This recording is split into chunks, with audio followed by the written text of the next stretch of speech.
전통적으로 여당이 강세인 곳, 지금의 새누리당의 지지 기반이 강한 곳, 하지만 최근 야권의 바람도 거센 곳, 바로 부산입니다. 그런데 최종 결과를 보면 늘 한 방향을 가리켜 왔습니다. 지난 대선에서는 박근혜 대통령이 문재인 후보를 20%포인트 가까이 앞섰습니다. 2012년 총선에서도 바람이 불었다고는 하지만 18개 지역구 가운데 16곳을 여당 후보가 차지했습니다.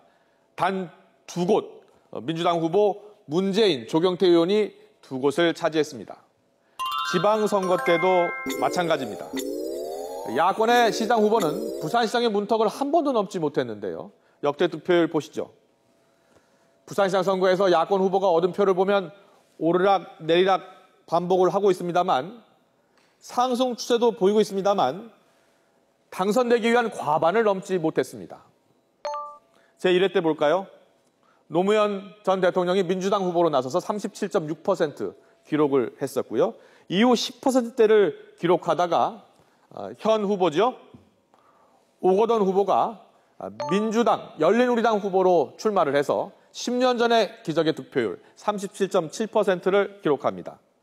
하지만 2년 뒤 4회 지방선거에서는 열린우리당의 지지율이 하락하면서 부진했습니다. 2010년에는 김정길 후보가 44.6%, 지금까지 가장 높은 야권 후보 득표율을 보입니다. 이번 선거는 어떨까요? 오거돈 후보가 다시 도전에 나섭니다. 세 번째 도전이죠.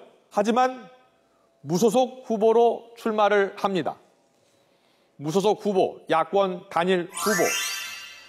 야권 단일 후보는 그동안 인물 선거 전략으로 선전을 펼쳤는데요. 서울에서는 박원순 시장이 다른 야권 후보들이 사퇴한 가운데 무소속으로 출마를 했었고요. 권영길 후보와 김두관 전 지사가 무소속 야권 단일 후보로 나선 적이 있습니다.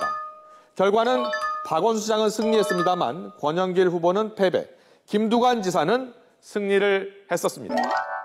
특히 김 전 지사는 2002년 새천년 민주당 후보로 나서 16.9%, 2006년엔 열린우리당 후보로 나서 25.4%의 부진한 득표율을 기록했습니다.